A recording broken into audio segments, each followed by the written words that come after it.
Au départ, ce n'était qu'un petit village de pêcheurs, jusqu'à ce que Brigitte Bardot s'allonge sur l'une de ses plages dans les années 50. Depuis, Saint-Tropez est devenu un village mythique. Milliardaires, artistes, industriels, touristes et curieux, dès les premiers jours du printemps, tous convergent vers cette cité, devenue un haut lieu de la fête et parfois même un parc d'attractions. 5000 habitants l'hiver, 100 000 personnes l'été, Saint-Tropez est envahi. Le tourisme a tout changé. La plupart des plages sont payantes, 25 € le matelas.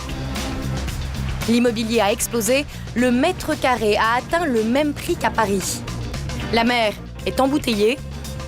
Au port aussi, les prix sont exorbitants, jusqu'à 1 400 € par jour pour garer son bateau. Mais derrière le strass et les paillettes, il y a les Tropéziens de souche. Un vrai village qui a dû s'adapter à l'envahisseur. Bravo! Comment le vivent-ils? Saint-Tropez, un village en résistance.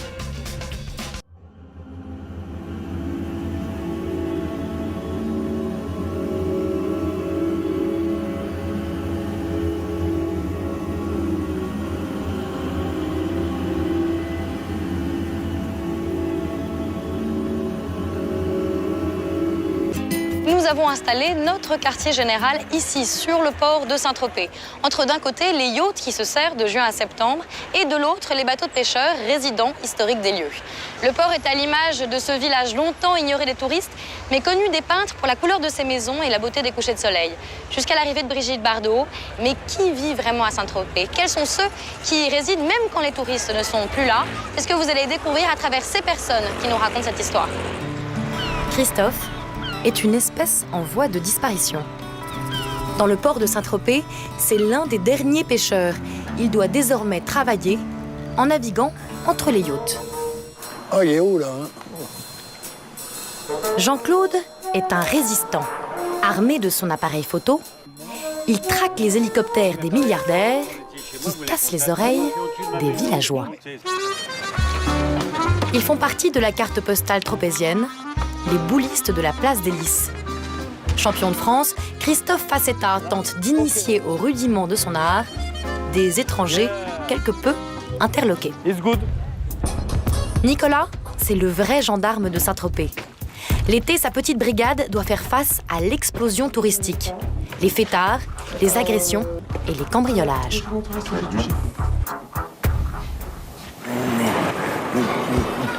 René est le SDF officiel de Saint-Tropez. Ça va? Ça va?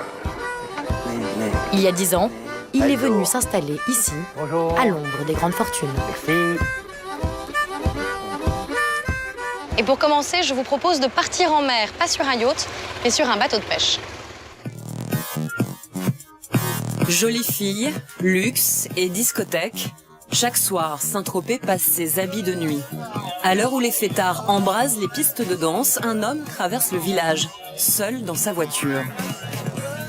Alors, il est 3h30, direction le port. Christophe Jouan commence sa journée de travail. Son bateau de pêche l'attend de l'autre côté du quai, un quai envahi par la foule. Pas du monde qui va faire la fête, il y a peut-être les discothèques qui sont encore ouvertes. On a terminé la soirée sur les yachts aussi. Ah ben des fois j'en fais partie, mais ouais, c'est sûr que là, ils vont se coucher, moi j'arrive. On travaille. Lui, il a dû un peu boire beaucoup même. L'été, saison des excès pour les vacanciers, est la période de pêche la plus importante pour Christophe, qui doit partager son territoire avec de drôles d'oiseaux de nuit venus d'ailleurs. Des fois il y a beaucoup de monde. Hein. Des fois ils sont une dizaine, quinzaine, et puis ils foutent le bordel, ils montent sur les bateaux. Cette nuit, c'est un couple qui perturbe la quiétude de l'embarcadère. Là, tu es là, c'est toi, tu fais pas quand tu comprends pas comme un mec là. Tu vois, dès que tu commences. Les policiers municipaux là-bas, ils vont régler le problème. Arrête, tu m'as pris pour la putain de con, putain! Venu pêcher, Christophe se retrouve à surveiller les deux huluberlus. Ah bah, je regarde qu'il fasse pas le con aussi, qu'il la chope pas, parce que... Là, il fait le malin avec son verre, mais il va moins le malin dans 2 secondes qu'il y a les flics juste devant eux. Le gars qui est là-bas, le mec, il faisait un peu le con avec la fille. Tout à l'heure, il était un peu violent.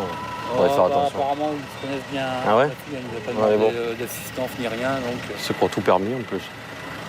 Parce que voilà, ils sont pleins de sous et. Comme moi après je vais partir, qu'ils fassent pas le con là. Oui, bah, je pense que. Allez, bonne soirée. Christophe ne tarde pas. Pendant que les visiteurs de l'été s'enivrent, le pêcheur est là pour gagner sa vie. Et là, on a une petite heure de route. Petite heure de route.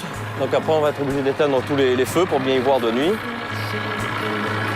Et on va poser tous les filets qui sont là dans la cale pour les rouger. L'été, près de 5000 bateaux de plaisance sont amarrés dans le port. La navigation est délicate. Il y a beaucoup de yachts, là, c'est la période, donc ils sont tous au mouillage dans la baie. C'est pour ça qu'on y va le plus tôt possible et rentrer avant midi parce qu'ils sortent tous en même temps. Après, c'est assez dangereux, on va dire. Les lumières des boîtes de nuit s'estompent. Christophe prend le large. Nous, on va aller en direction de la pointe, là. En solitaire, loin de la cohue, Christophe part en chasse, dans un duel face au rouget. Ces gestes, il les effectue depuis l'âge de 16 ans. Une vocation, un métier difficile, exigeant, dans un monde de plaisir et de strass. Ça s'apprend sur le tas avec mon père, mon grand-père, mon arrière-grand-père, depuis 6 générations. Voilà. Du coup, c'est une histoire de famille, pas un seul enfant qui a choisi de faire autre chose. C'est moi, j'ai toujours voulu faire ça. Pourquoi? Ouais, je sais pas, j'ai peut-être ça dans le sang, j'en sais rien. Et puis, on est en plein air, là. Dans 2 heures, Christophe récupérera ses filets et peut-être du poisson. Mais encerclé par les plaisanciers, il doit les surveiller à chaque instant. Là, j'enregistre sur le GPS la trace de là où on a posé les filets. Au cas où il y a un bateau qui nous coupe les signaux, on peut toujours le récupérer après. Ce matin, c'est un yacht qui inquiète Christophe. Le navire s'approche dangereusement de ses filets. Je vais un petit peu surveiller là, ils viennent pas jeter l'ancre dans les filets.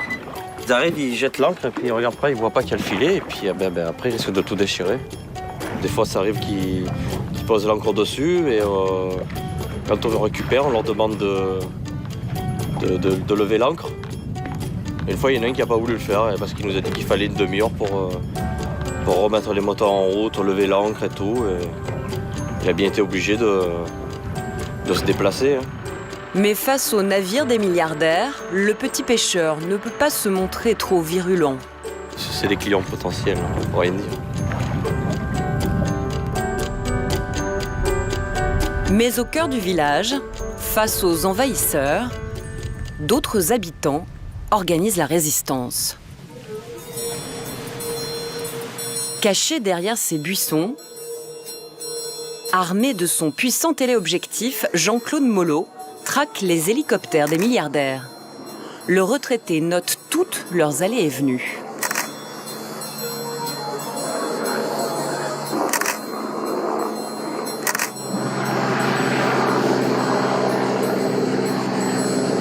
Il était à peine à 1600 pieds. Hein. Il n'était pas à la hauteur réglementaire. Là, c'est flagrant. C'est quoi la hauteur réglementaire? Là, il devrait être ici à 2300 pieds minimum. Si Jean-Claude a déclaré la guerre aux hélicos, c'est parce qu'il habite juste sur leur trajectoire. Leurs vols incessants lui hérissent les poils de la moustache. Ça me dérange. Ça ne m'obsède pas, ça me dérange. Par exemple, le matin, quand on dort encore à 8h30, que le ronronnement commence, ça nous réveille. Vous en faites quoi après ces photos? Les photos, je les garde. Alors, si vraiment ils sont trop en flagrant délit, je dépose plainte dans la gendarmerie. J'en ai déposé des dizaines l'année dernière. Dans sa traque aux hélicoptères, Jean-Claude s'est même équipé d'un sonomètre ultra performant. Le sonomètre qui est là, le coût est d'environ 5000 €. Et ça nous permet d'avoir le survol des hélicoptères et les nuisances qu'ils font en décibels. Grâce à cet appareil, Jean-Claude sait désormais exactement combien d'hélicoptères passent au-dessus de chez lui. Démonstration. Les petits points ronds que vous voyez, ce sont des passages d'hélicoptères. Donc oui, ça a commencé le matin. Le premier survol qu'on a eu était à 7h10 environ. Hein. Et le dernier, il était à 23h.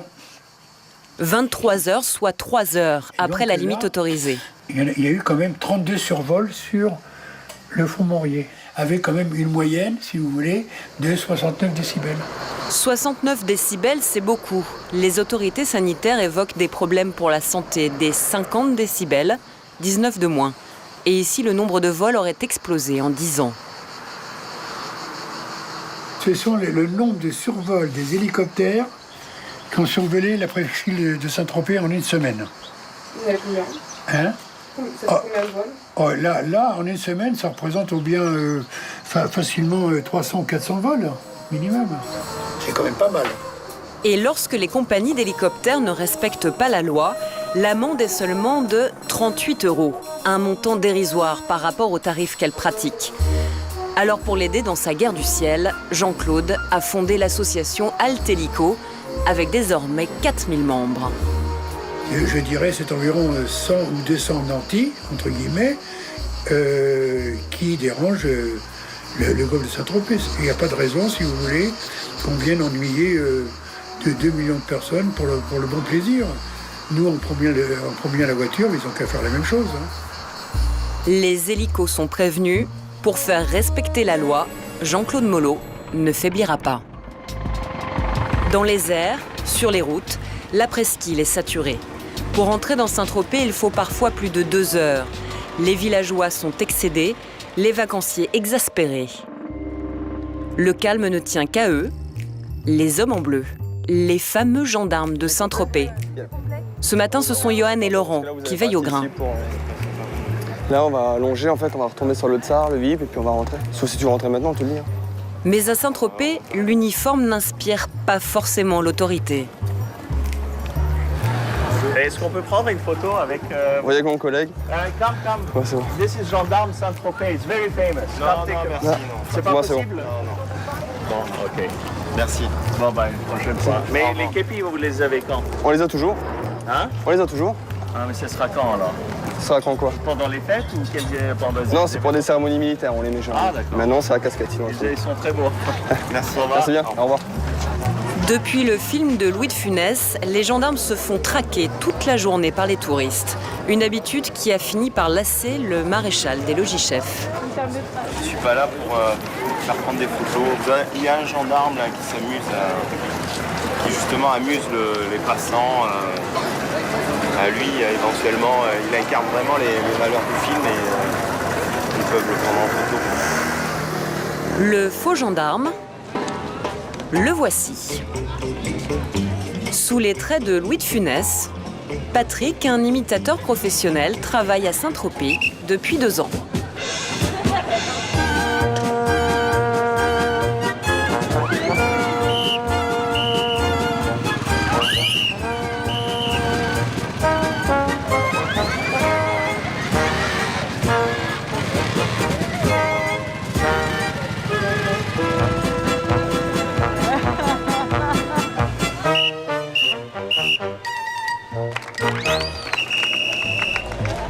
Quand le faux gendarme quitte la scène, les vrais gendarmes entrent en action.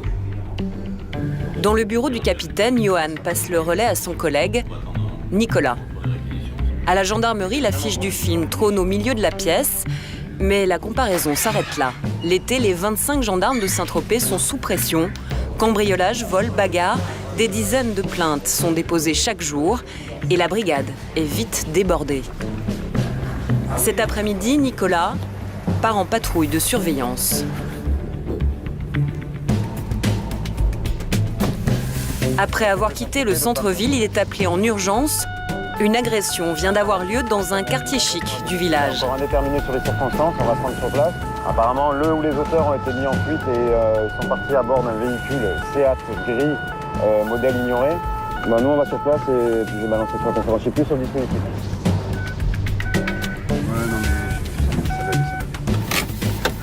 Les pompiers ont déjà pris en charge la jeune femme agressée.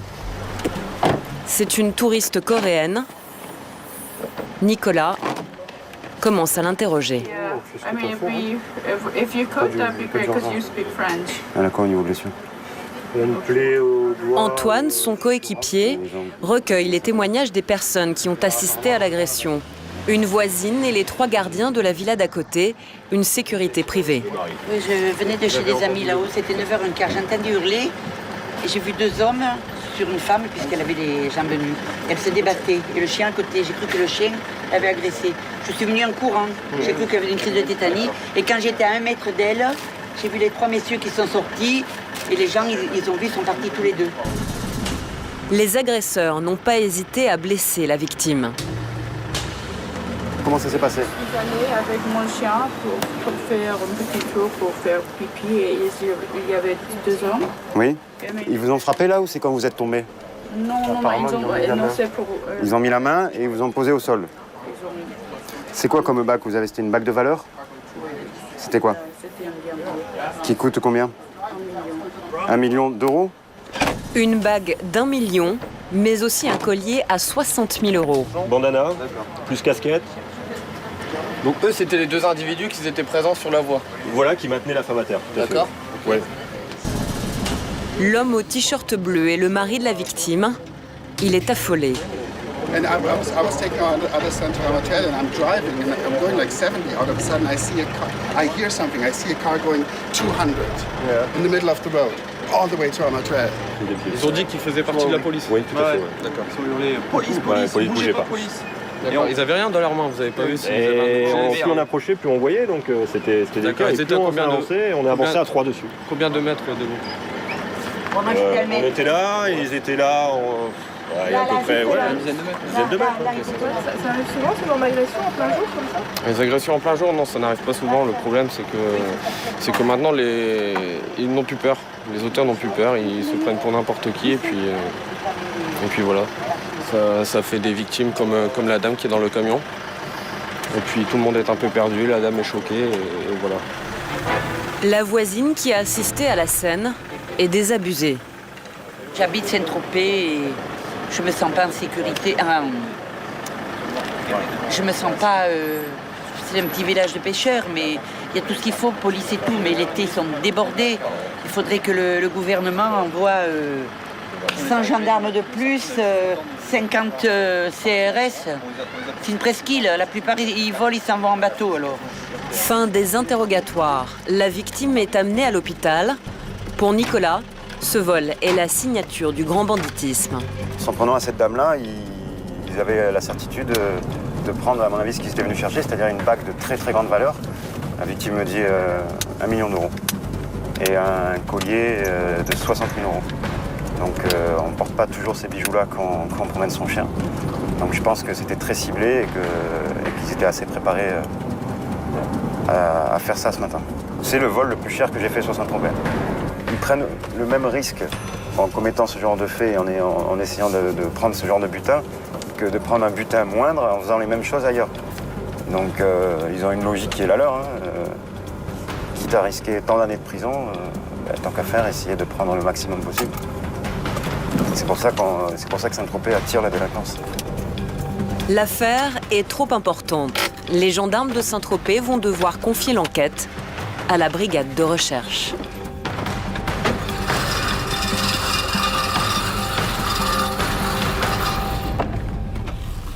Cette richesse n'entraîne pas que de la délinquance. Comme dans toutes les villes de France et encore plus à Saint-Tropez, on y trouve aussi de la mendicité.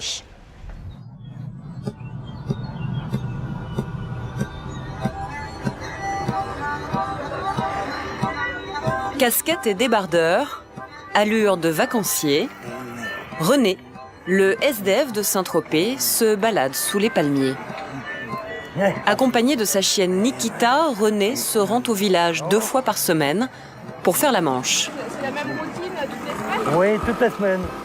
Le même chemin, la même routine, le même truc, le même genre. Sac au dos, il arpente les ruelles bordées de boutiques de luxe, très à l'aise. Ça va, ça va. Ce monde est aussi le sien. Il y a 10 ans, René a quitté sa Belgique natale pour s'installer sous le soleil de Saint-Trope. Depuis, il ne l'a plus quitté. Il est 8h du matin, direction le marché. En été, les visiteurs sont très nombreux. René va installer son tabouret à la sortie d'un parking, la même place depuis 10 ans. Bonjour. L'emplacement est stratégique. Des centaines de personnes prennent ce passage étroit chaque jour. René salue chacun d'entre eux. Et bonjour. Et ça va? Bon, ça commence. Ça commence. Bonne journée. Bonjour. Merci. Et les touristes en vacances? Ben, on voit qu'ils passent, les touristes.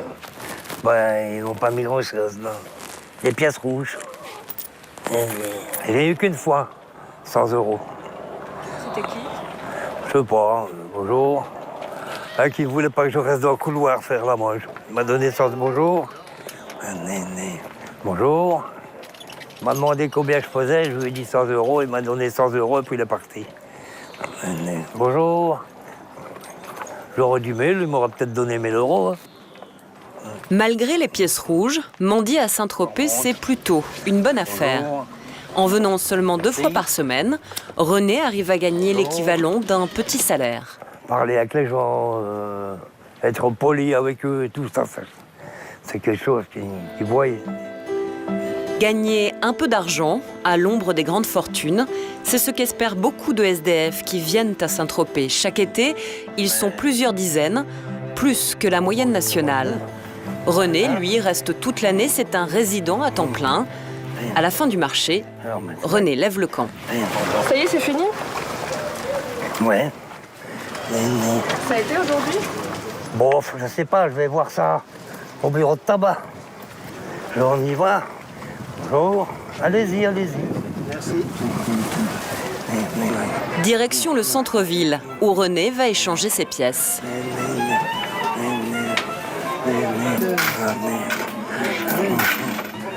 Merci. Vous avez des films Non. Bon, un petit 70 €. 70 € en 4 heures.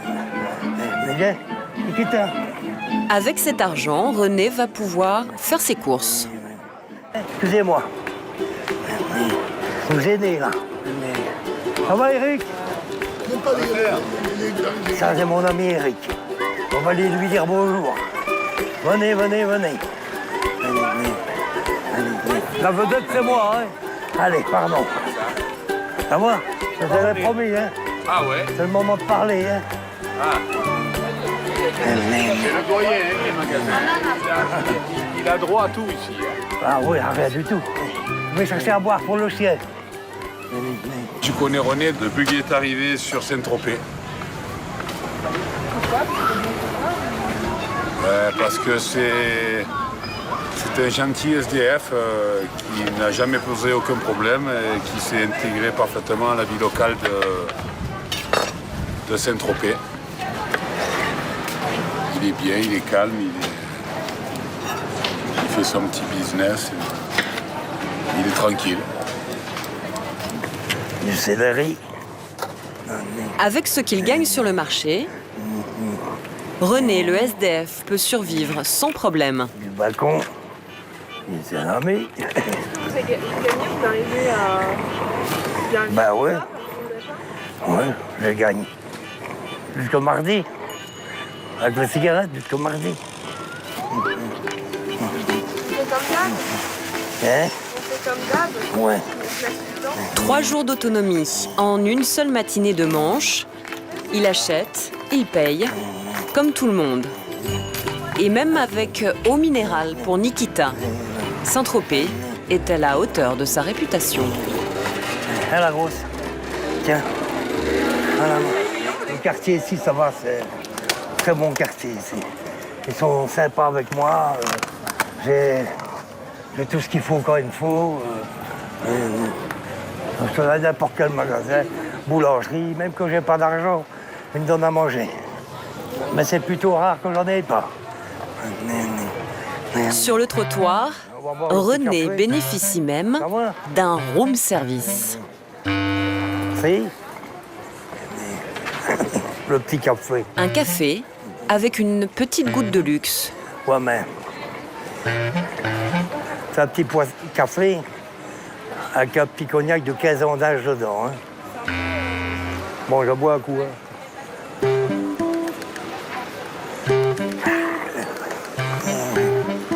Ah, ça fait du bien.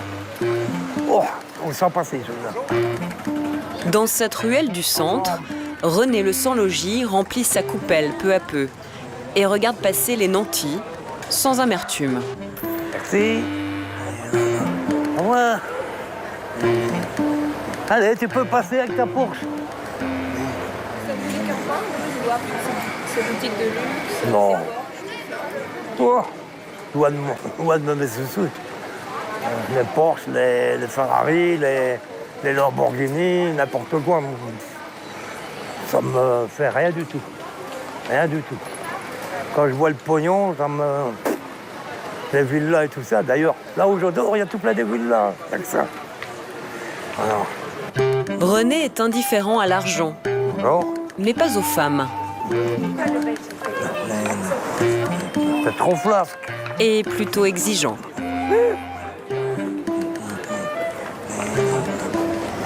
Pendant que René regarde passer les estivantes, Christophe a les yeux rivés sur ses filets. On va arriver au filet, là. Malgré le défilé des yachts, ils ont finalement été épargnés. Ni accrochage, ni accident, et aujourd'hui, la pêche est plutôt bonne. De rouget. C'est un métier qui est un peu dur, mais on y prend l'habitude. Après, c'est juste le coup de se lever tôt le matin. Il ne faut pas se faire rentrer dedans par les yachts. Alors, plus tôt on y va, au mieux c'est.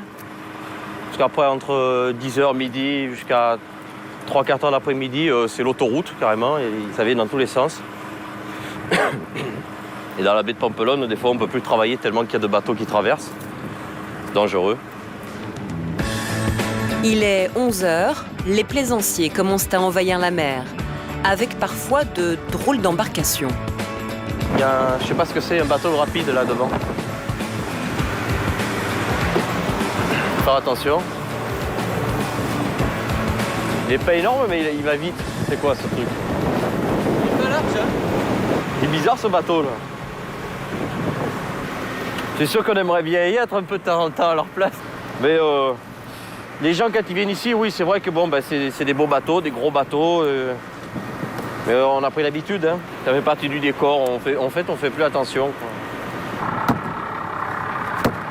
Christophe vit de ses mains, de sa pêche, au milieu d'un univers luxueux et inaccessible. Un monde qu'il côtoie sans jamais en faire partie. Là, ils sont tranquilles, hein, les maisons, là. Ils sont bien placés, là. Ils sont embêtés par personne. Christophe rentre au port à l'heure où les yachts prennent le chemin pour la plage. Ils sont tous sortis, les bateaux. Parmi les palaces flottants, le bateau de Christophe, le Belle Brise, a des allures de jouet pour enfants. Sur le quai, son père Jean-Paul vient lui prêter main forte. Pêcheur à la retraite, il est inquiet pour l'avenir de sa profession. Si les autorités ne prennent pas garde, ben, on y voit des disparitions. Et qu'est-ce qui se passera? Ouais. Il n'y aura plus de pêcheurs tout simplement? Ben, on s'arrêtera pendant la retraite. Ben, il y aura du poisson d'Alaska, des fendus, des fidus, je sais pas quoi là.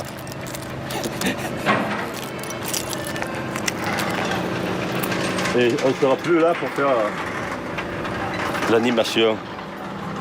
En attendant, Jean-Paul aide son fils à sauvegarder l'entreprise familiale. Tous les pêcheurs qui ont des fils, ben, sont obligés de rempiler. À 65 ans, Jean-Paul aurait dû prendre sa retraite il y a 5 ans. Un peu plus haut dans le village, des sirènes retentissent. Si je te le mets en sourdine, ça te dérange? Nicolas a été appelé pour maîtriser un forcené. DSI Saint-Tropez de PAM Saint-Tropez. C'est un mec de 68 ans qui tourne sur Saint-Tropez en ce moment, qui est apparemment schizophrène. Il est en pyjama torse nu sans casque. C'est une opération délicate. L'homme serait armé d'un couteau. Sur place, un voisin les attend. Le forcené serait en pleine crise. Bonjour monsieur, rapidement, on est pressé. Je vous explique brièvement. Dites-moi. Donc c'est un monsieur qui a été hospitalisé plusieurs fois. Là, apparemment, il a bu de l'alcool hier soir et il a menacé son amie. Oui. Qui vous a appelé 3 fois. Je suis en contact D'accord. avec elle. Donc elle est chez une amie pour l'instant. C'est moi qui vous réceptionne. Si vous avez besoin de questions ultérieures, je vous préviens, c'est quelqu'un de très violent. On attend des renforts là. Voilà. La situation est trop dangereuse pour que Nicolas intervienne seul. Il est assisté d'un peloton spécialement entraîné pour les situations de crise. Gilet pare-balles, casque, bouclier, taser, une équipe de 12 personnes. C'est bon, on a tout ce qu'il faut. Donc là, le but du jeu, c'est qu'il ne nous voie pas. On attend encore quelqu'un. On reste juste, il faut qu'on arrive à voir son appartement sans qu'il nous voie. Comme vous connaissez les On ne liens. peut pas voir son appartement. Ou au moins l'entrée, la sortie, s'il doit sortir, qu'on puisse le contrôler, qu'on s'assure qu'il soit bien là. À partir de là, on est visible. À partir de là, vous êtes visible. Au bout de l'allée, à une centaine de mètres, l'homme s'apprête à sortir de chez lui. Les gendarmes décident de faire le guet à la sortie du virage. Il va forcer le côté, hein. Il va forcer le passage. Hein. Non, mais tout à fait. Une autre partie ici. Il faut basculer là-bas. Il arrive. Sac à la main gauche, ça doit être des poubelles.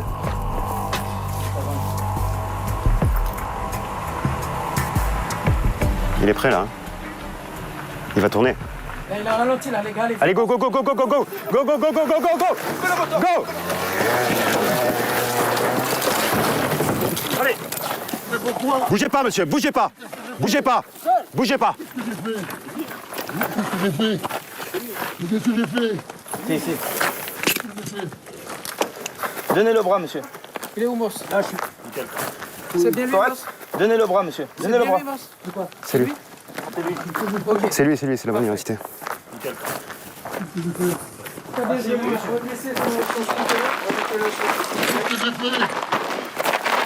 Eh monsieur, on va vous expliquer ça. Venez avec nous. En moins d'1 minute, le schizophrène est maîtrisé. Ok. Finalement, cet homme ne portait pas d'arme sur lui. Mais pour sa propre sécurité, son médecin a prescrit une hospitalisation d'office dans un service psychiatrique. Un internement que ce patient redoute plus que tout. Nicolas tente de lui expliquer la situation. Vous avez besoin de soins, vous avez déjà eu besoin de soins et apparemment vous avez encore besoin de soins. Hier, vous avez eu une discussion là-dessus, ce matin, vous avez eu une discussion avec votre compagne qui a mal tourné. D'accord, vous avez sorti un couteau, vous l'avez exhibé devant elle. Oh, j'ai sorti aucun couteau, qu'est-ce que c'est? En tout cas, c'est ce qu'elle m'a dit. C'est pas vrai. D'accord. Ma femme a dit ça? Oui, votre voisin aussi me confirme que vous avez des... En tout cas, moi, je ne suis pas médecin. Bon. Je suis là pour m'assurer de votre bien-être à vous et surtout du bien-être de votre entourage. Oui, je vais juste regarder un peu votre domicile. Hein. Vous êtes sous traitement, monsieur? Bien sûr. D'accord. Vous le prenez, le traitement, en ce moment? Tout à fait. Ah bah tiens, justement, c'est très bien. Si vous me libérez les mains, faut que je prenne 2 comprimés de Théralyte 250. Non, là, je peux pas. On va les prendre et le médecin me confirmera si vous pouvez ou pas. Et vous les avez pas pris ce matin? Mais le forcené a déjà fait plusieurs tentatives de suicide. Pourquoi vous avez quitté votre domicile? Je peux pas. Et votre dame, elle est où, là? Ah, j'étais voir ma femme, elle est chez une copine qui s'appelle... Ah, il est pas loin d'ici. J'avais pas mis mon casque. J'étais en pyjama. Ça, c'est vrai. J'étais en pantalon. Votre dame, elle se fait du souci pour vous. Nicolas prend avec lui ses doses de médicaments pour la journée. Avant d'être interné, l'homme malade aimerait bien obtenir une petite faveur. Ma chef, j'ai dit, chef. Là, mon âge et tout ça, ils peuvent pas m'allumer une petite cigarette, ils sont là. Ouais, dans la voiture, vous vous rendez compte, c'est non fumeur. Mais après, oui. Après, oui. Oui, oui. Allez, en voiture, Simon. Le schizophrène va passer plusieurs jours à l'hôpital. On vient de le voir aujourd'hui, Saint-Tropez, ce sont des villas très surveillées avec des systèmes de surveillance, des gardiens de sécurité. Henri-Jean Servat, vous êtes auteur et écrivain, vous êtes un grand habitué de Saint-Tropez, vous avez écrit plusieurs livres sur sa légende et aussi sur Brigitte Bardot. Est-ce que Saint-Tropez, ça a toujours été comme ça? Saint-Tropez, ça a toujours été un désordre généralisé et qui s'est adapté, qui au fil des années n'a pas toujours été le même. Mais c'est toujours un peu parti dans tous les sens, en vrille, en saucisse, on dira quand on voudra en sucette. Mais il n'y a pas que ça. Vous voyez, derrière ça, il y a comment dire, il y a une espèce de balance. Il y a ce qui est pas bien et ce qui est bien. Ce qui est bien, c'est Qu'est-ce qui tellement est bien? Qu'est-ce qu'on a gardé aujourd'hui? Mais ce qui est bien, c'est la légende de Saint-Tropez. C'est toute une histoire formidable. C'était aimé par les artistes, ça a été fréquenté, célébré donc par les écrivains, célébré par les peintres et puis après par les acteurs de cinéma, par Alors là, de c'est une élite intellectuelle et puis après, ça se démocratise. Voilà, tout à fait. C'est connu par le monde entier.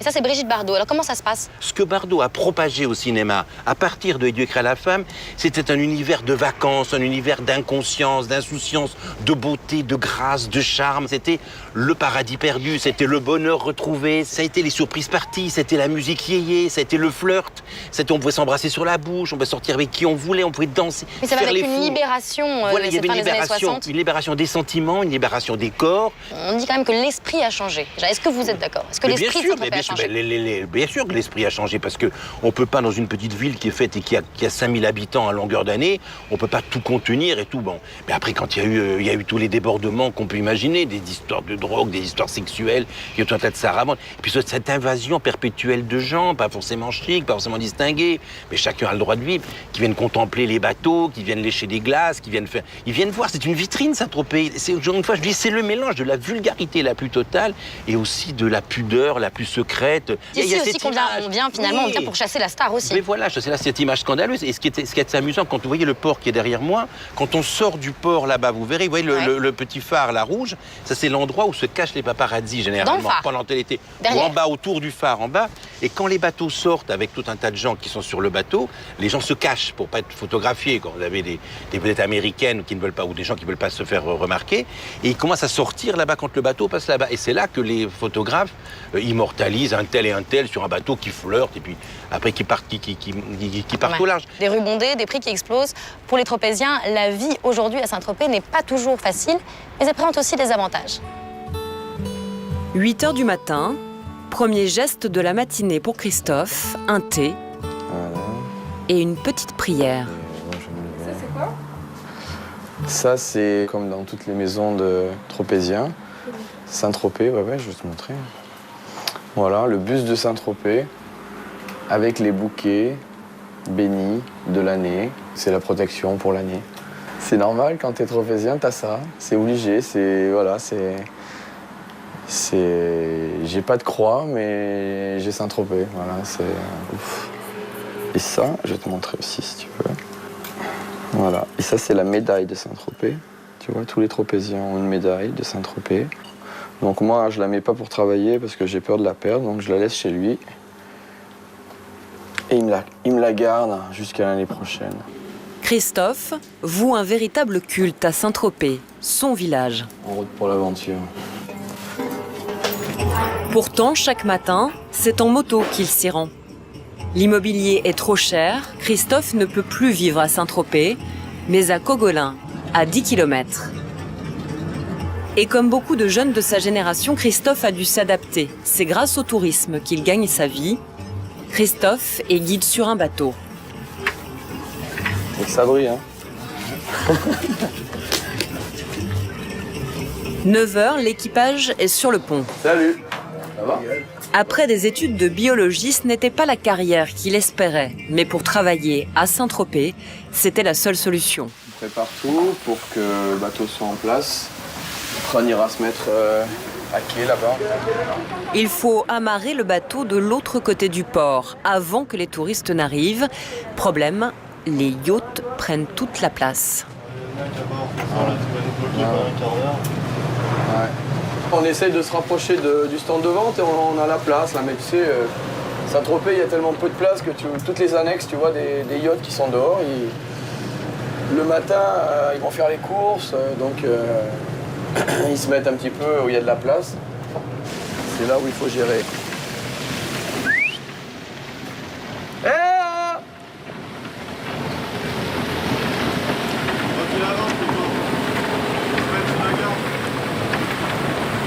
Ah, c'est bon, il s'en va. Avec le temps, le port du village est devenu une jungle maritime. Une fois amarré, bonjour, Christophe se lance à l'abordage des touristes échoués sur les quais. Allez, venez faire du bateau, messieurs, dames, bonjour. On est là. Pour rentabiliser la journée, Christophe doit remplir le bateau au moins 5 fois par jour. Mais de bon matin, l'exercice est parfois laborieux. Le bateau, et pour digérer la glace, c'est la meilleure façon, hein, non? Oh. Bonjour. Bonjour. Bonjour. Même le bonjour est un peu dur. C'est-à-dire qu'ils sont cognés déjà 2 heures de route sur le trajet Sainte-Maxime-Saint-Tropez. Donc déjà, ils arrivent, ils sont un peu tendus. Après, il faut trouver la place de parking. Voilà. Et après, ça limite leur temps de balade à Saint-Tropez. Bonjour messieurs, dames, vous voulez pas faire un petit tour de bateau avec nous? On a plein de départs dans la journée. Le premier, c'est 11h. On va jusqu'à 18h30. Ils le font aussi, mais j'ai peur que le budget vacances, ils prennent un choc. C'est ça le problème. Nous, c'est 9 € une heure. Là, ça va être... 900. 900, non. Ça se loue à peu près 300 000 € la semaine. Ah, donc voilà. Après, je connais pas votre budget vacances. Hein. Voilà, c'est ça le truc. Voilà. Voilà, si vous avez envie, vous êtes les bienvenus. Bonne journée. Au plaisir. Ouais, c'est vrai que là... C'est vrai que 9 € une heure, la confusion peut être évidente. Hein.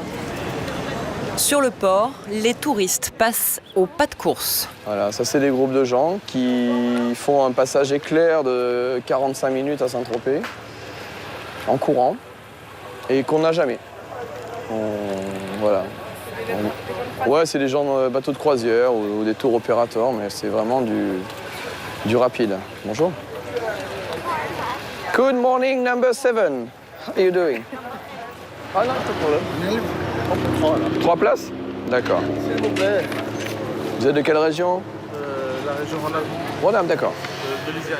Si des fois vous voulez... 1h30 plus tard, Christophe a trouvé ses clients. Messieurs, dames, un départ dans 5 minutes pour la prochaine. La visite peut commencer.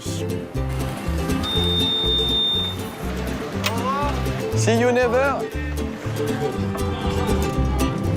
Avec humour, le tropézien pure souche initie les vacanciers aux mœurs de son pays. Si vous avez besoin pendant la balade, n'hésitez pas, on a des toilettes sur le bateau. Elles sont derrière et elles sont surtout gratuites.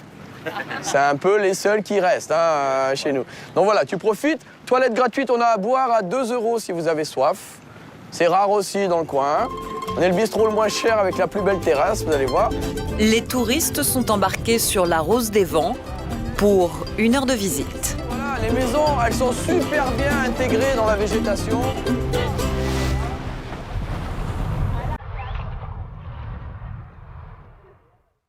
Sur le port, les petites mains font briller les précieux joujoux et les commerçants commencent à s'activer.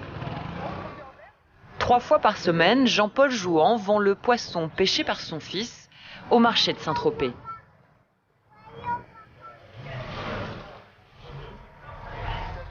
Des rascasses, des langoustes, mais surtout des rougets bardets, le poisson star de la Méditerranée. Ils sont plus beaux ceux-là.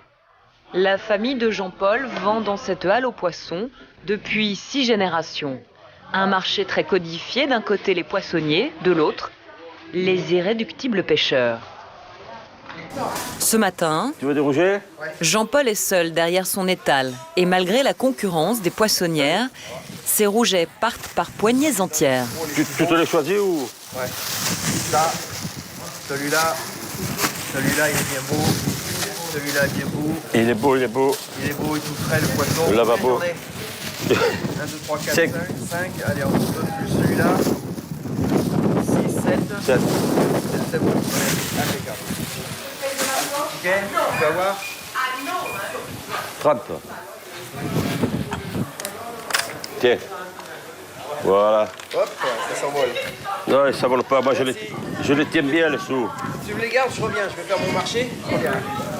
Au revoir. Pas de problème. Quand je les tiens, je ne les lâche plus. Et qu'on se le dise. 30 € pour 1 kilo de rouget, ce n'est pas donné par rapport à l'Atlantique. Les rougets, ils doivent les vendre entre 26 et 28 là-haut. Nous, on est à 30, ben, c'est normal, ben, c'est le Tropez. Hein. Faut payer le cachet, hein, quand même. Eh.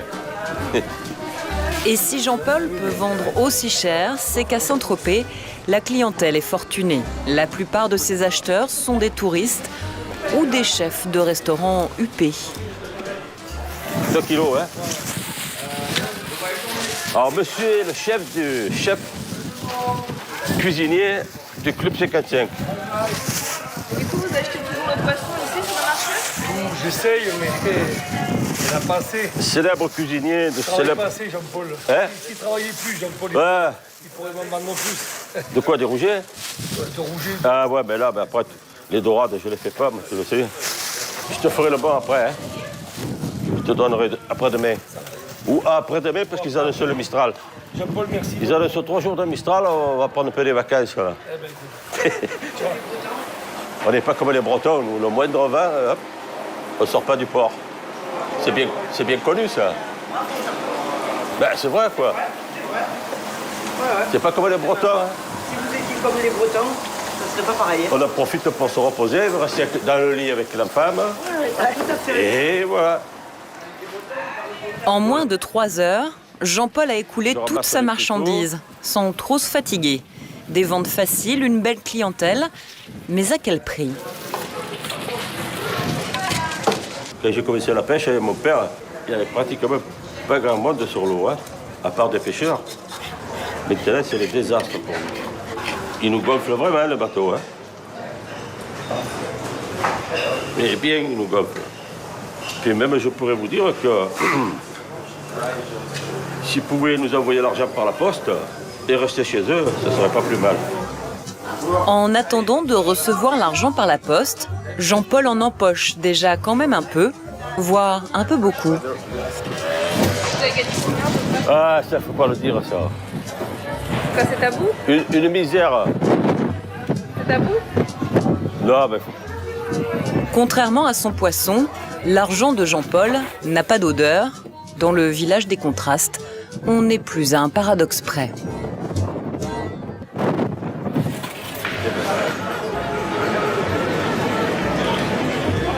Au cœur du village, il existe un paradis pour boulistes, la place des Lys.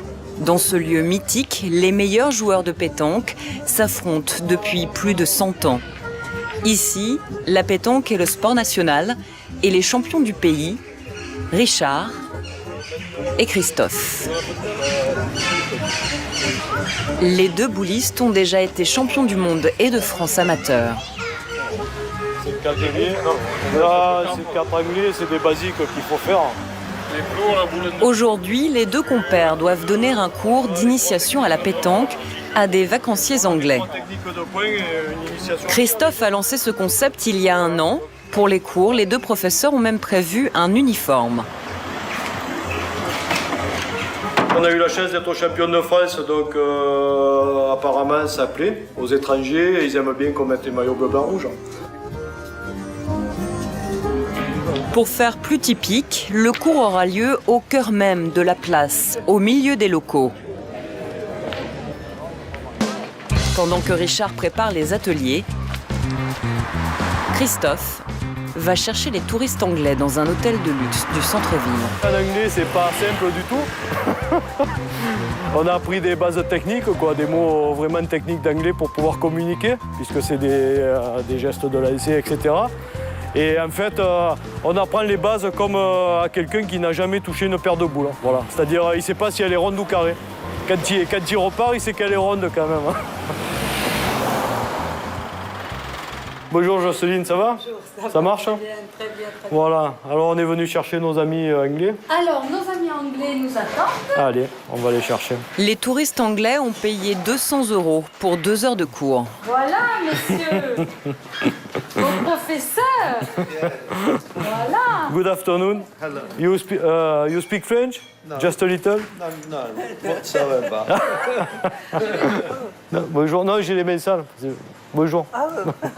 Mais dès le début, la communication s'annonce difficile. The ball, pétanque? We've never played ever. Never? It's difficult. We watched it yesterday for the first time. We watched it. I haven't got a clue. 2 autres élèves l'attendent encore au bord de la piscine. Christophe? Pétanque, professeur. Vous parlez, you speak just a little French? Je parle français. Ah, très bien, parfait. Ça va nous aider. Christophe est soulagé. Il pense avoir trouvé un traducteur. We go? Allez, si vous parlez français, c'est parfait. He speak French and... Hello. How do you do? I'm fine. Hello. Si vous traduisez un peu, c'est bien parce qu'on expliquera un peu les techniques en français. Je pouvais parler plus lentement. Ah, donc on expliquera les techniques en français et vous traduirez en anglais. On parle un peu anglais, mais moi je parle plutôt italien. Si vous parlez italien, c'est bien. Je pense que Mais l'élève a du mal à suivre. nous devons parler anglais.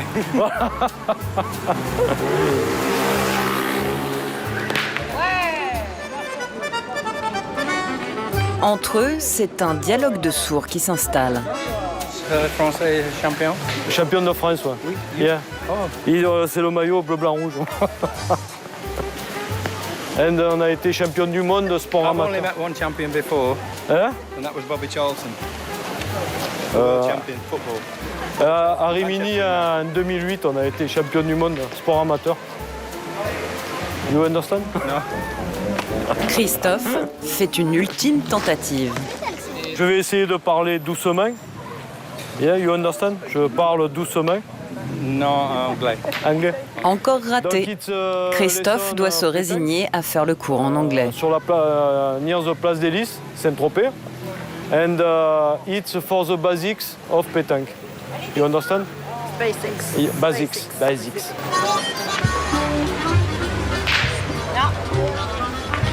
The first exercise, it's not difficult.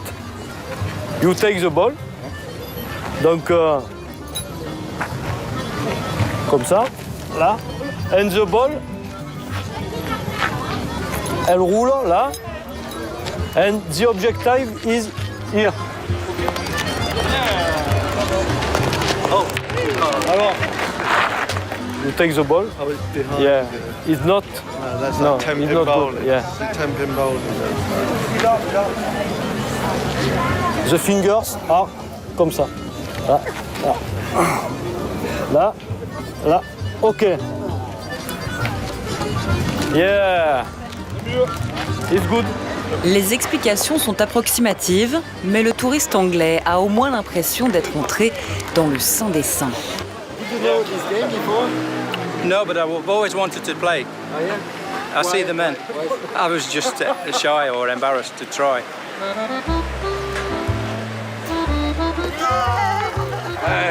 It's difficult. Et le cours se corse pour les débutants anglais avec cet exercice, tirer la boule dans le pneu, les yeux fermés.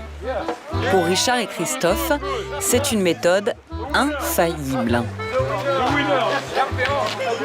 On leur apprend les basiques, ça fait que quand ils sortent de là, ils peuvent aller jouer aux boules, ils vont s'amuser toute leur vie. Ils auront des bases solides et ils vont se régaler, quoi. Vous voyez, ils s'amusent, je veux dire, c'est des gens qui n'avaient jamais touché une boule de leur vie.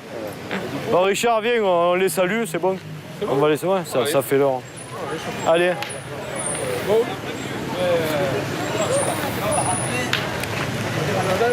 Thanks for this lesson. Thank you very much. Thank you very much. That was just the basics of how you do it, and then you have when you play in competition, you play against each other. How do you do? I mean, what is the game? 1 minute. You look. Yeah. Au bout de 2 heures, les Anglais semblent ne pas avoir tout compris des règles élémentaires de la pétanque.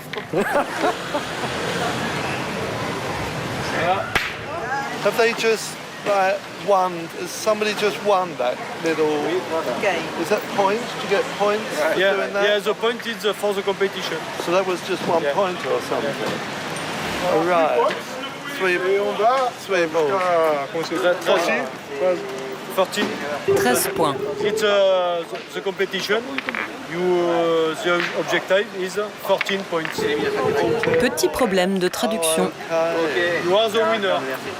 No, but that would be good though if you could have English, somebody who could speak English and German and teach, because everybody walks across, but they always look in. They should do that, seriously. It's better than laying in the sun. It's more healthy for you. Avant de travailler à nouveau avec les touristes étrangers, les boulistes tropéziens, qui maîtrisent à la perfection le cochonnet, vont devoir faire quelques progrès dans la langue de Shakespeare. Pendant que nos champions de pétanque enseignent aux touristes anglais les rudiments de ce jeu de boules, sur les plages privées, on s'active. Dans quelques heures, les restaurants seront bondés. Il faut que tout soit prêt, tout soit parfait pour ces clients fraîchement débarqués des bateaux et souvent très exigeants. 5 kilomètres de sable blanc dans un cadre paradisiaque. Pamplonne, la plage mythique de la presqu'île de Saint-Tropez. Un paradis très fermé, car avec ses 27 plages privées, la baie est surtout accessible aux plus aisés. Chaque matin, le sable est ratissé, les transats et les parasols préparés pour recevoir une clientèle huppée. À 25 € la place en moyenne, tout doit être impeccable. Franchement, je suis complet, j'ai plus une table. Sinon, je t'aurais placé, tu le sais. Hein, Mais bon, ok. Allez, je t'embrasse. Ciao. Christophe Coutal est le patron du Moréa, un restaurant de plage que sa famille possède depuis 30 ans. Tout ça, c'est collé. Allez, alors coller. Coller, comme ça, c'est fait, on le fait plus. C'est la course, ça, Christophe? Non. C'est la course? C'est la course parce qu'on a plus de réservés que de tables. Donc, ce qui nous arrive, alors après, on a ceux qui ne viennent pas. Dû aux raisons climatiques, le bateau, problème de bateau, problème d'embouteillage, problème de ci, problème de ça. Donc on a toujours des soucis comme ça.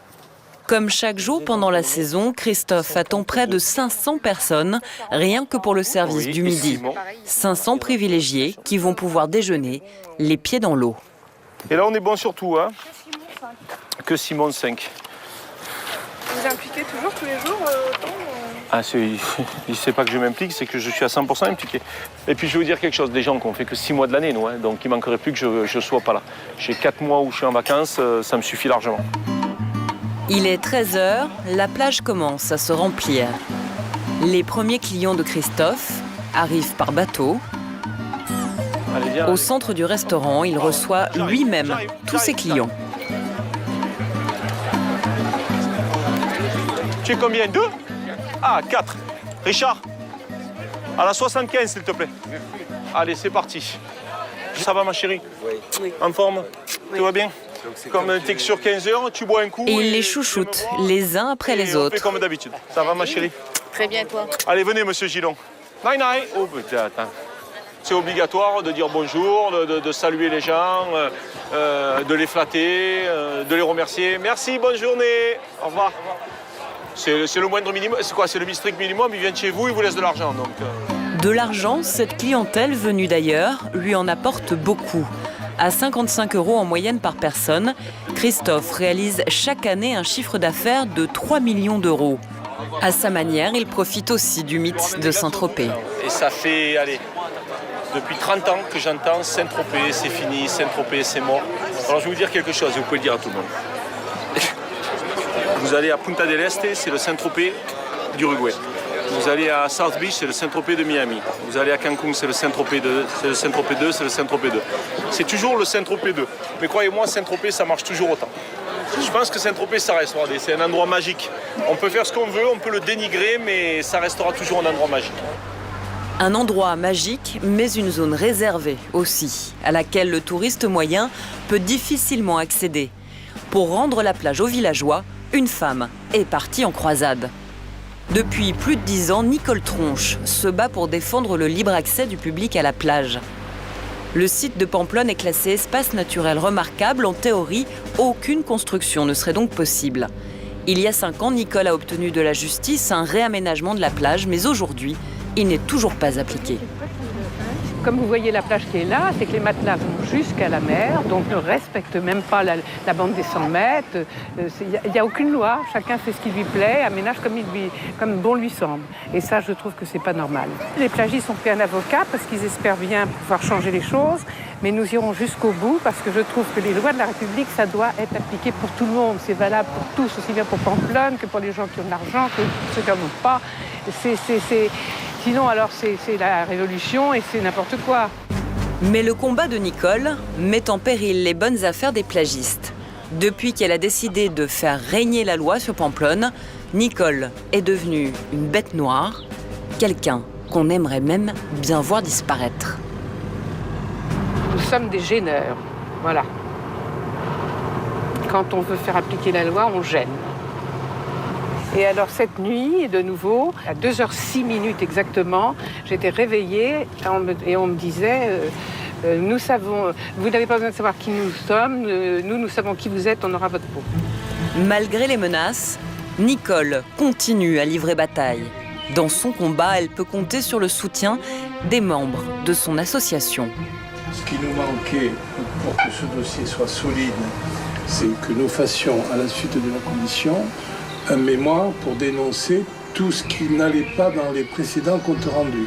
Tous les 2 mois, ils se réunissent pour examiner ensemble les débordements des plagistes. Pour les faire plier, l'association a multiplié les plaintes devant les tribunaux. On m'a demandé que ce soit d'abord une diminution des plagistes, mais surtout que ce soit du précaire, démontable, même si ce n'est pas démonté. L'année passée, si on voulait se balader sur Pamplonne, il fallait marcher dans l'eau parce que les matelas venaient jusqu'au bord de l'eau.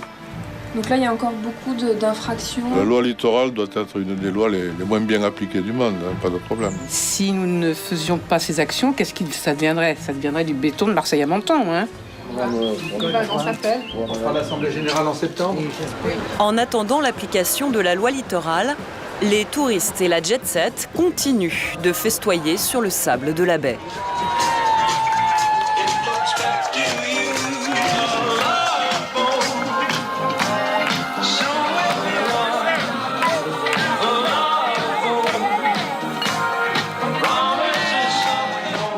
Le sable de Pamplonne, c'est de l'or en barre pour les plagistes.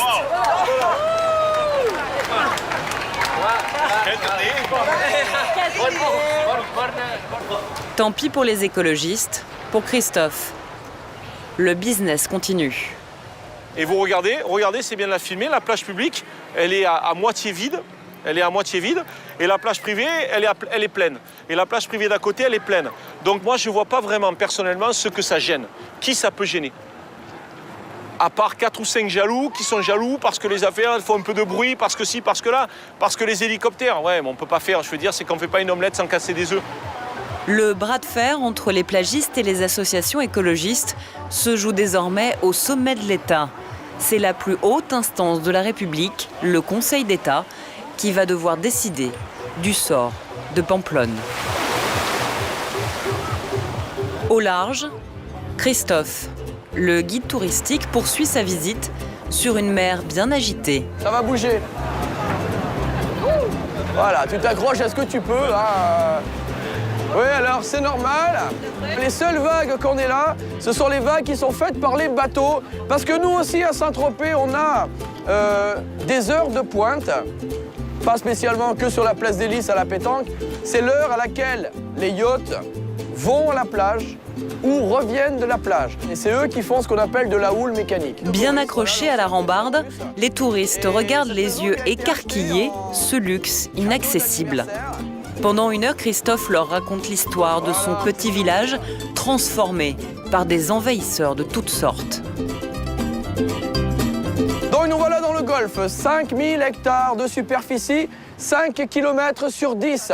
On va remonter en face sur ce qu'on appelle les parcs privés de Saint-Tropez. C'est toujours Saint-Tropez, c'est l'endroit quasiment le plus cher. D'ailleurs, c'est ce que j'ai rebaptisé, moi, les quartiers des SDF. Hein. Donc, sans difficulté financière. Donc, si tu cherches un fiancé, Audrey, je vais te conseiller d'aller voir par là. C'est vrai que là-bas, on croit qu'il n'y a que des gens connus. Malheureusement, la tendance, elle s'est un peu inversée par rapport à avant. On a beaucoup plus de gens riches que de gens connus. Les gens connus, il en reste, pas mal. Mais ils sont souvent invités dans ces maisons-là ou invités dans ce genre de bateau, vous voyez. Ce joli voilier, messieurs, dames, Saqqara, appartient à Mohamed Al Fayed. Ah, il en a 3 ou 4. Mais il arrive. Je vous le dis un peu en avant, il va arriver par là. Et il l'a garé devant chez lui parce que lui, quand il ouvre ses volets le matin, il veut voir son voilier par la fenêtre. Ça met de bonne humeur. En moins de 50 ans, les milliardaires ont racheté tous les terrains au bord du village à des prix qui donnent le mal de mer. Mais je pense que le prix d'une maison là dans les parcs, chez toi, tu rachètes un village. Ah ouais, non, c'est clair. Hein. Cette maison-là, avec la petite tour, c'est une comtesse française. Comme elle n'est pas là souvent l'été, ben, cette maison, elle la loue. Pas cher. C'est entre 30 et 40 000 euros la semaine. Moi, j'ai fait le calcul, est-ce que je gagne par mois? Je peux rester à peu près 12-13 minutes. Mais pas tous les mois, parce qu'il faut manger aussi. Hein.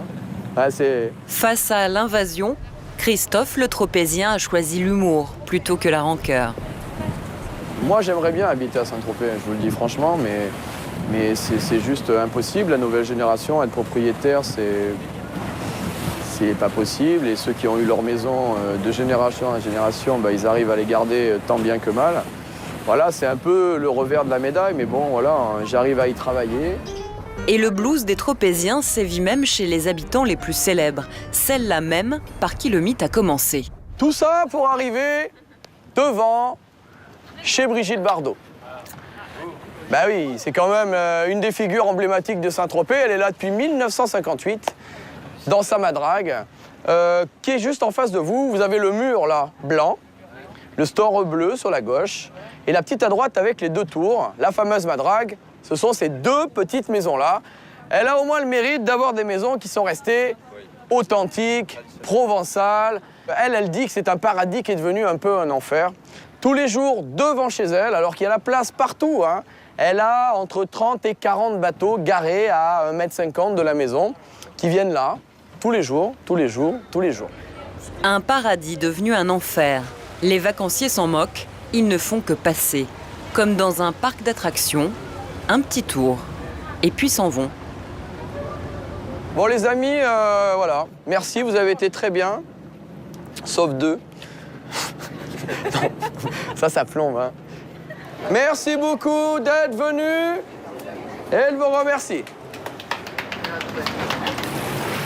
Faites attention à la marche. Salut Toulouse. Ouais, salut. Au plaisir. Ça va, ça a été? Nickel, pas de soucis. Parfait alors. Merci beaucoup, beaucoup. Au revoir les amis, au plaisir. Voilà, première balade. Messieurs, dames, vous voulez monter? Eh bien, c'est par là. Merci. Bienvenue à bord. Hein? À peine arrivé, Christophe enchaîne sur une nouvelle visite. Il en fera plus de 5 dans la journée. Parler de son village, il ne s'en lasse jamais. C'est un beau village, et voilà, il n'y a rien qui se passe de mal, tout est parfait, c'est des vacances et voilà, c'est une belle ville, quoi. C'est une belle ville qui mérite d'être vue comme ça, quoi, avec des gens du coin.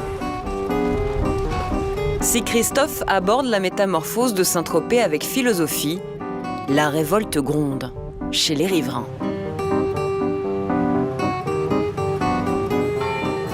Toujours armé de son puissant téléobjectif, Jean-Claude Molot, le traqueur d'hélico, vient livrer bataille sur les hauteurs du village. Messieurs, bonjour. Comment allez-vous cet après-midi? Jean-Claude Molot, ça va? Altéléco, ça va? Donc, est-ce qu'il paraît que vous avez des très gros soucis de nuisance? Des soucis, on a l'impression d'être à côté d'un aéroport. Voilà, c'est ça, d'accord. Si j'ai bien compris, d'après vos coups de téléphone, ils volent très bas. Ils volent très bas et c'est permanent le matin, mais ils ont des horaires bien précis. Aux aguets derrière sa moustache et ses lunettes, Jean-Claude mène son enquête. À partir de quelle heure? La matinée vers 9h et jusqu'à vers 9h. 11h. Oui. On était là-bas tout à l'heure, on était là-haut. À 11h30, ils se sont arrêtés à peu près. Voilà, c'est ça, oui. Et effectivement, quelques minutes après son arrivée, un hélicoptère passe au-dessus de la maison, au ras des pâquerettes. Et là, il va revenir, là. Il va revenir. Jean-Claude dégaine. Ça va être permanent pendant 2 heures maintenant. Voilà, ça fait l'heure. L'appareil volait à moins de 700 pieds, photographié en flagrant délit. Et sur la photo, Jean-Claude croit reconnaître le logo de la compagnie à laquelle il appartient. Ni une ni deux, il saute sur son téléphone. Dans son répertoire, Jean-Claude a enregistré les numéros de toutes les sociétés d'hélico. Dites-moi, monsieur, est-ce que vous avez quelqu'un qui vient d'atterrir à Bellieu, là? Voilà, non, il va redécoller, je suppose, là. Oui, parce que là, il est passé vraiment au ras des pâquerettes pour atterrir. Hein. Je l'ai pris en photo. Je l'ai pris en photo. Hein. Oui, voilà. Donc effectivement, il y en a un. Là, la compagnie est en train de voir pour qu'en décollant, il... Ok, merci. Ok, il me rappelle. Il va demander au pilote de ne pas passer ici, de passer de l'autre côté. L'hélico ne repassera pas par là pour cette fois.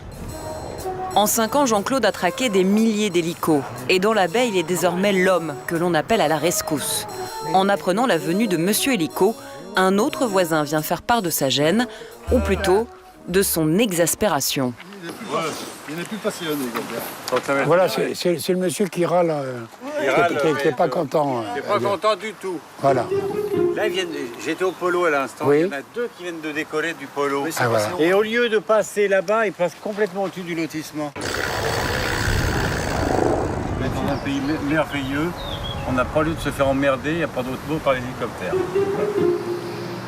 Et vraiment, ça vous gêne? Énormément. Ça nous gêne énormément. Quand on joue aux boules ici, on peut même pas compter les points. Les boules tremblent. C'est simple, les boules tremblent. C'est vrai. C'est vrai. C'est vrai, c'est infernal. Oh là là, attention. Jean-Claude les prend en chasse. Oh, il est où, là? Si on fait marcher le tam-tam, on est 200 ici. Hein, et nous, on peut faire du sitting s'il faut. Hein, oui. Non, mais c'est... On va faire un sitting le dialogue, c'est l'hélicoptère, comme ça, ils ne pourront plus atterrir. C'est le début de la guerre. Non, c'est pas la guerre. Non, c'est pas la guerre. Apocalypse Nord, en tout cas. C'est la guerre du Golfe. C'est pas la guerre. C'est de trouver des solutions pérennes qui arrangent tout le monde. Et je pense que déjà, il y a beaucoup d'avancées et qu'il faut continuer et qu'en dialoguant, on trouve des solutions. Et si vraiment, avec tout ce que font les résidents, ce que nous faisons nous, et qu'on n'a pas de solution, à ce moment-là, effectivement, nous allons durcir, si vous voulez, nos revendications et durcir très très fortement. Ça, c'est clair. Parce que c'est vrai qu'il y a un ras-le-bol général. Voilà. Messieurs, allez, merci, au plaisir. Les milliardaires n'ont qu'à bien se tenir. Si les hélicos continuent de casser les oreilles des riverains, Jean-Claude Mollo va durcir le ton. Bientôt, il doit voir le maire et la sous-préfète. Une réunion hebdomadaire pour faire le point sur ces nuisances sonores. Jean-Pierre Tuvéry, vous êtes le maire de Saint-Tropez. Pourquoi est-ce qu'il faut se voir toutes les semaines? C'est-à-dire que ça ne marche pas? Non, c'est pour vérifier si effectivement la réglementation qui a été mise en place par le préfet est bien respectée en termes de nombre de mouvements et en termes de créneaux horaires. Parce que les sanctions dans ces cas-là, c'est 38 €. Oui, les sanctions ne sont pas très importantes. C'est presque dérisoire. Mais ça peut aller aussi... Quand on connaît le coût d'un vol d'hélicoptère... C'est vrai, mais ça peut aller aussi, en cas d'infraction extrêmement grave, au retrait de licence pour les pilotes. Alors, est-ce que vous êtes le maire de ces 5600 habitants ou des 50, 70, 100 000 qui sont là l'été? Je suis le maire de toutes les composantes de la population, mais tout d'abord, bien évidemment, des 5000 résidents permanents qui habitent ici toute l'année, contribuent à la vie de Saint-Tropez toute l'année. Alors, quel est le juste équilibre entre ces résidents permanents ou secondaires et tous ces touristes? Comment est-ce qu'on équilibre, en fait, les avantages et les inconvénients?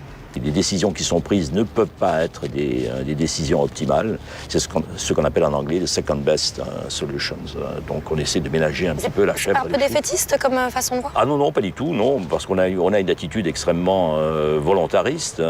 Mais par ailleurs, il faut bien constater qu'on n'arrive pas à tout maîtriser. Pour en revenir à l'intérêt touristique, combien ça rapporte à la ville? Nous encaissons au titre des frais de stationnement 4,5 millions d'euros environ, ce qui est considérable. 4 millions d'euros? 4,5 millions d'euros, absolument. Juste pour le stationnement des véhicules? Juste pour le stationnement des véhicules, voilà. Ensuite, nous avons d'autres recettes très importantes qui sont la taxe additionnelle au droit de mutation, car Saint-Tropez est un endroit où le coût du foncier est extrêmement élevé. Chaque fois que des villas, des propriétés, des appartements se vendent à Saint-Tropez. Ces villas qui sont vendues plusieurs millions d'euros, En Absolument. fait, ça participe aussi à la vie économique. Ça participe aussi à la vie économique, bien évidemment. Et ces villas y participent d'une autre façon. Ce sont de très gros employeurs qui emploient des centaines de personnes au titre de diverses activités, les jardiniers, les pisciniers, les gardiens. Donc tout ça participe à l'activité, participe de l'activité économique. Est-ce que vous savez à peu près justement combien d'emplois dépendent directement ou indirectement de ce secteur touristique? Je n'ai pas le... Alors, 60-70% des emplois dépendent directement ou indirectement du secteur touristique, c'est évident. À Saint-Tropez, ils sont nombreux à profiter justement de cette affluence touristique. Et il n'y a pas que des salariés, il y a aussi René, il est SDF et il arpente les rues de Saint-Tropez. Dans le village des milliardaires, René, le SDF, termine sa journée. Il quitte le trottoir pour rentrer chez lui. On y voit. Là, Nikita. 3 kilomètres de marche sous le soleil. Ça monte, hein. Ça monte. Une côte de plus en plus difficile à grimper à 65 ans. Ça fait 8 ans que je la monte. Mais elle monte toujours autant. Loin des touristes, René retrouve le calme du village provençal dont il est tombé amoureux. Il y a une belle vue, hein. C'est ça que vous appréciez aussi ici? Ouais. La tranquillité. La vue, la tranquillité. Ouais.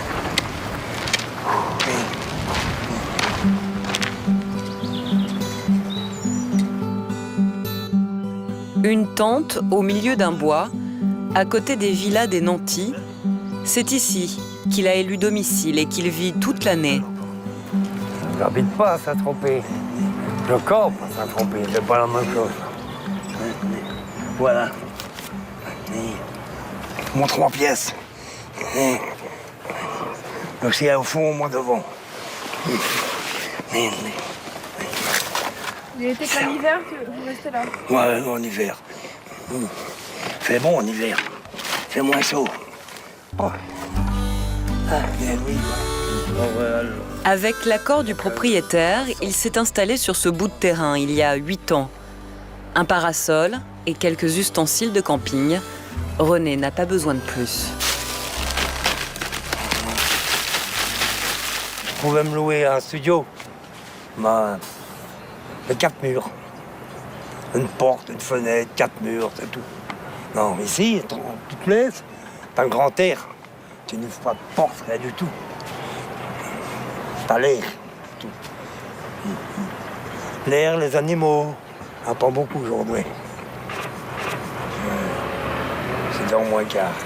Et du coup, vous vous considérez comme un sans-abri? Un sans-abri vagabond de luxe. Non, un SDF de luxe. Pourquoi de luxe? Ben, avoir des montres à 100 €. On vous l'a offert? Non, je l'ai trouvé sur le trottoir. Ça, c'est un peu aussi la chance d'habiter à Saint-Tropez. Est-ce qu'on peut tomber sur des choses plus... Ah oui, sur une Rolex. Je l'ai offert à Eric, la Rolex. La montre qu'il a en poignet, c'est une Rolex.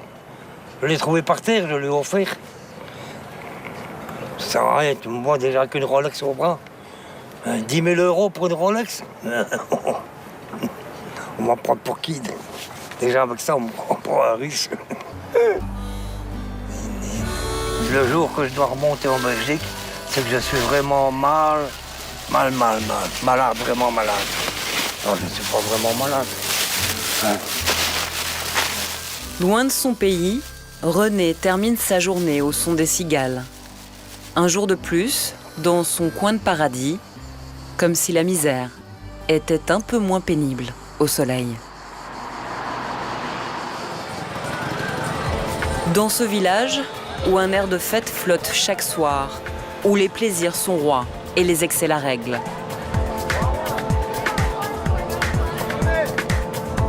Nicolas, le gendarme, est un chasseur nocturne aux aguets. Sur le parking du port, une voiture attire son attention. Les gendarmes ont repéré 2 personnes qui semblent endormies sur le toit d'un véhicule. Allô? Hey! Dormez sur une voiture là. Descendez du véhicule. C'est votre véhicule? Une réunion? Un comité la soirée, non? Hein? Monsieur, je suis là. C'est toujours pas. C'est sur le capot du véhicule. J'ai rien compris. Vous avez les papiers du véhicule et une pièce d'identité. Vous avez les clés de votre voiture? Les deux jeunes sont ivres, ils arrivent à peine à articuler. Elles sont où les clés de la voiture? Bah, avec. C'est votre voiture, ça va. C'est la voiture à Ah, quelqu'un que vous connaissez pas? C'est pas votre voiture en fait. Ça vous dérange pas de dormir sur une voiture qui vous appartient pas? C'est la soeur de ma cousine. De votre cousine? C'est pas votre adresse? Je connais pas l'adresse exacte. Sur l'île. Vous connaissez pas votre adresse? Non, pas exact, non. Parce que j'ai juste d'habiter là, donc je connais pas l'adresse exacte. Alors l'adresse approximative, c'est quoi? Sur l'île, là. Ah, sur l'île. Sur l'île? Donc c'est ici l'île. À l'autre bout de la France quand même. Hein. Nicolas commence à perdre patience. Et en vacances, vous logez où vous? Moi je suis chez mes grands-parents. Je sais pas où vous habitez vos grands-parents. Juste à côté de Nîmes. Vous n'allez pas rentrer sur Nîmes là, je pense pas. Normalement on tournait sur Marseille avec elle justement. Ce soir? Oui. J'espère qu'elle est pas dans le même tas que vous, hein, parce qu'il va être dur le retour. Je sais pas non plus. Faut qu'on est retour dessus.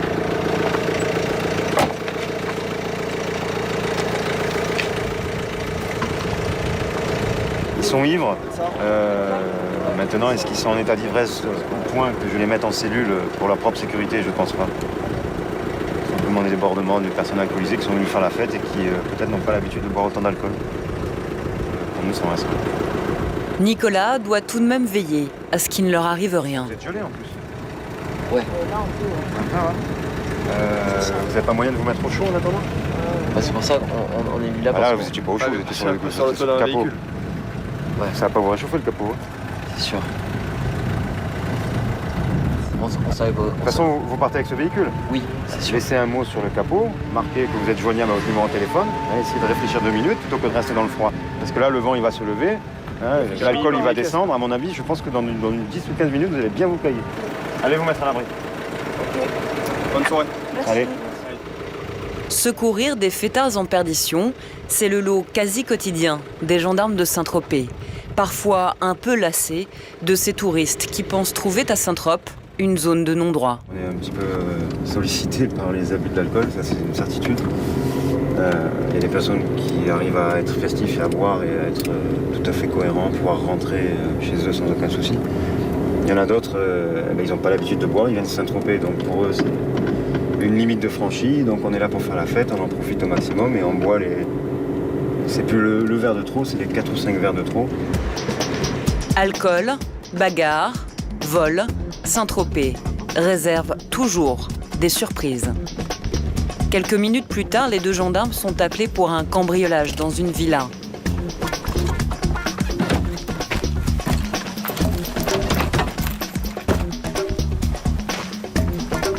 Bonsoir. On ne sait pas très bien par où ils sont rentrés. Vous n'avez pas constaté de traces d'effraction? Alors, parce que là, c'est là où j'ai une petite hésitation. C'est une résidence secondaire. La propriétaire s'est absentée 2 heures sans enclencher l'alarme. 2 heures seulement, mais qui ont largement suffi. Les voleurs se sont introduits par la fenêtre, à l'étage. J'avais déjà eu ce problème il y a 2 ans, il y a 4 ans, je ne sais plus. Comme ça nous est arrivé presque tous les ans, mais ça Ils étaient passés par an? Je pense qu'ils passent par là. Je pense qu'ils sont passés par là. C'est une petite escalade.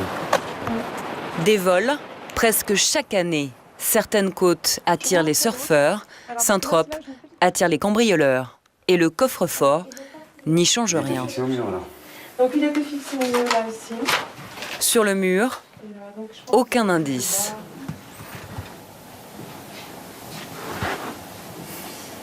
C'est relativement propre. Ça vous étonne que ce soit propre comme ça? Ça aurait supposé quoi? Qui sont plutôt habitués, qui sont plutôt efficaces.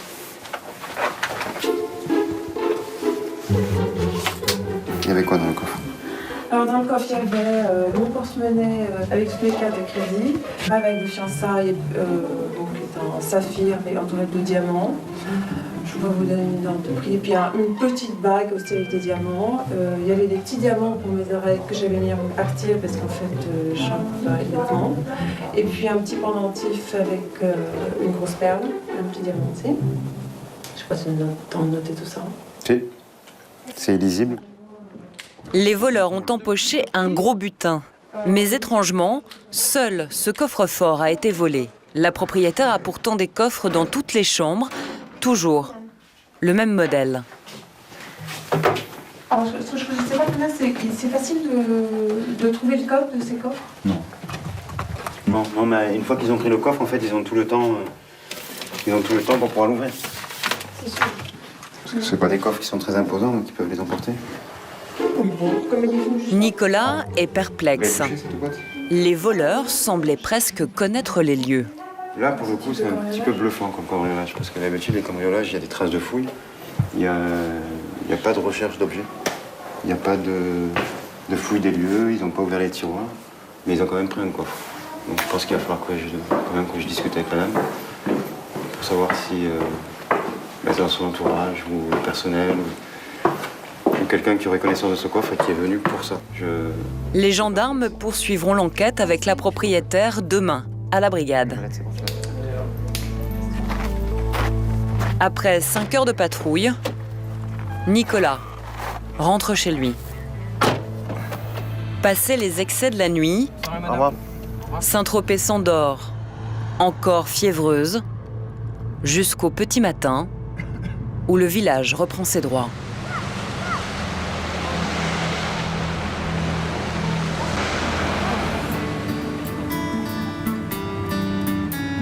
Dans la baie, dans un restaurant tout au bord de l'eau, Christophe, le champion de boules, a rendez-vous pour un cours particulier avec une ancienne présentatrice de la télévision. Bonjour. Ça va? Pierrette Bresse. Ouais. Quelle vue magnifique, dis donc. J'aurais dû venir en bateau, finalement, parce que Fernando m'a dit qu'il y avait du vent, mais finalement... Non, ça a l'air calme. Le vent, il est tombé, là, je vais plus venir avec le bateau. Ouais. Bon, je vais récupérer le maillot, puis on va y aller. Allez, je viens vous chercher. Allez, on va se changer. Pierrette est venue avec 4 de ses amis. À la pétanque, ce n'est pas une débutante, mais elle veut perfectionner son jeu. Elle a réservé 2 heures de cours avec les champions de France amateurs. L'objectif, c'est d'apprendre à tirer pour moi, en tous les cas. Pointer, bon, c'est vrai qu'il y a un parcours avec pas mal de difficultés. Le sable est un petit peu mou par endroits, donc il faut faire attention. Mais justement, c'est un bon exercice. Moi, j'aime bien venir prendre des leçons à Saint-Tropez avec Christophe. On y va? Allez, go! 2 heures de cours pour 350 €. Après les touristes étrangers, Christophe et Richard, les champions de pétanque, comptent bien réussir chez les people. Mieux! C'est mieux, mais elle est trop montée la boule. Allez, c'est pas grave. Mais c'est mieux déjà. Tu sais pourquoi aussi? C'est parce que tu la tiens un peu du bout des doigts la boule. Mais oui, mais j'ai du mal, j'ai des petites mains. Hein. Ah! J'ai du mal à la serrer la boule. J'ai des trop petites mains. La boule est trop grosse. Ah, on va te donner un diamètre plus petit. On va changer de main. Regarde celle-là. Allez, vas-y. Ah, elle est plus petite. Alors, prends celle-là, elles sont plus petites et plus légères. Oui. Dans le rond, tu fais. Bon, même c'est des boules. J'ai les doigts écartés. Ouais, il faut que tu baisses bien en rotation. La boule, c'est comme. Là, j'arrive à la fermer. Voilà. Quand tu mets ta boule dans la main, c'est comme si tu tenais un œuf. Voilà. Donc tu vas la tenir un peu pour ne pas la laisser tomber, autrement l'œuf il se casse. Et si tu te serres trop, l'œuf il va se briser aussi. D'accord. Ah, il y va, dis donc. Mais même avec des VIP, Richard veut du résultat. Ici à votre geste, on ne casse pas le coude. On finit le geste. On n'oublie pas ce qu'on a vu. Bon, ça ne sert à rien de refaire ce qu'on fait. Si vous, quand vous jouez au boule, vous faites les mêmes choses qu'avant, ça ne sert à rien. Comme à l'atelier, tu faisais coulisser. C'est pas Thierry. C'est dur, là. Ah non, mais ça sert à quoi? Alors si on se tue à expliquer les techniques de jeu... Il a gagné. Vas-y, tire-toi. Christophe, vas-y, fais le milieu. Donc c'est après, il faut qu'ils essayent à mettre en application. 1 heure d'exercice, suivie d'une partie express contre les champions du monde et de France.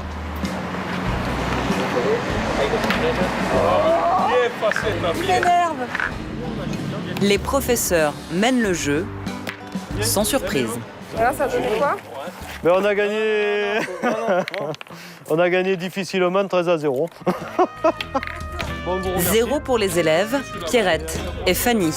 Mais malgré la déculottée, l'élève est satisfaite du cours, même s'il était un peu cher. Je pense que tous les professeurs, que ce soit de golf ou de bateau par exemple, se font payer et c'est normal. Ils nous donnent leur savoir-faire, ils nous donnent leur technique.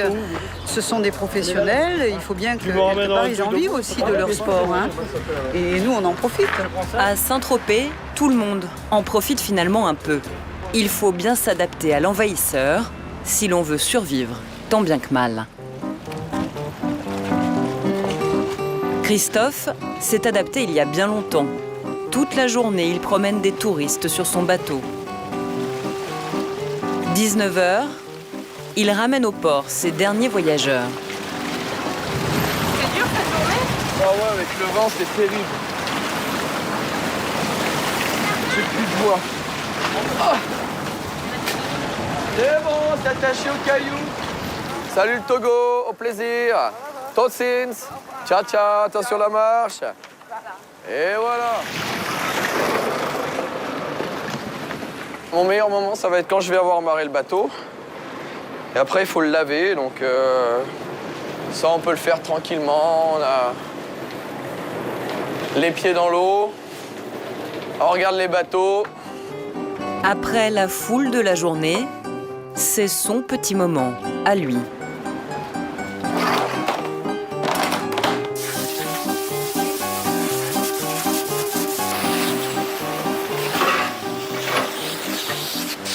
Il faut être né ici.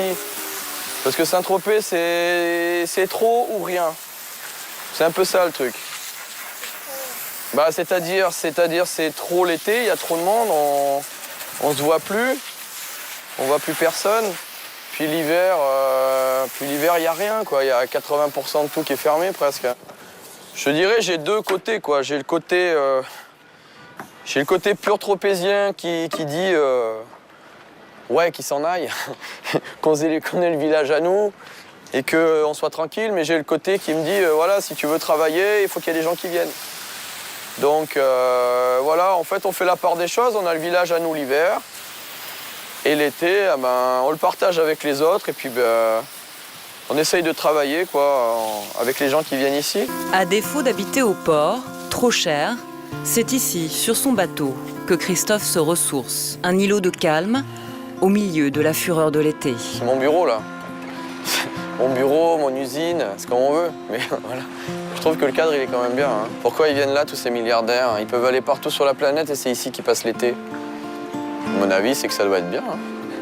À bientôt.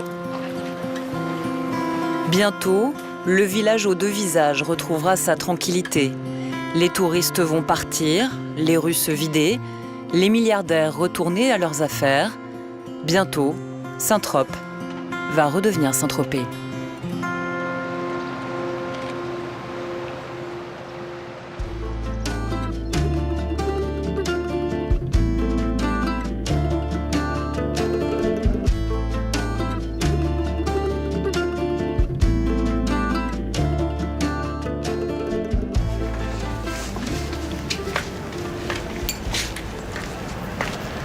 Simone Luckstein, nous sommes à l'hôtel de la Ponche, dont vous êtes propriétaire.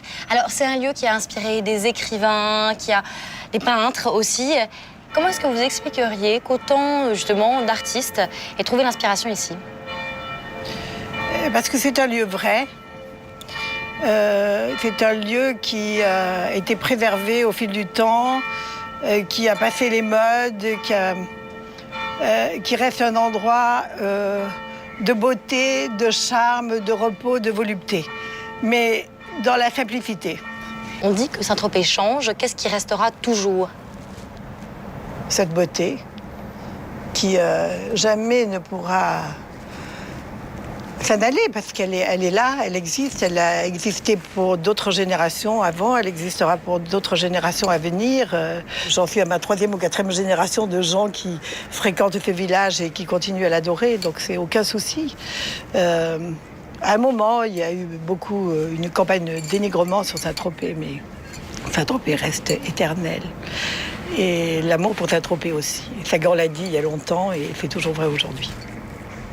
Merci beaucoup, Simone Eckstein. Je vous en prie. Ainsi se referme ce dossier de quartier général consacré à Saint-Tropez. Merci à l'ensemble des équipes qui ont permis de le réaliser. Merci à vous pour votre fidélité.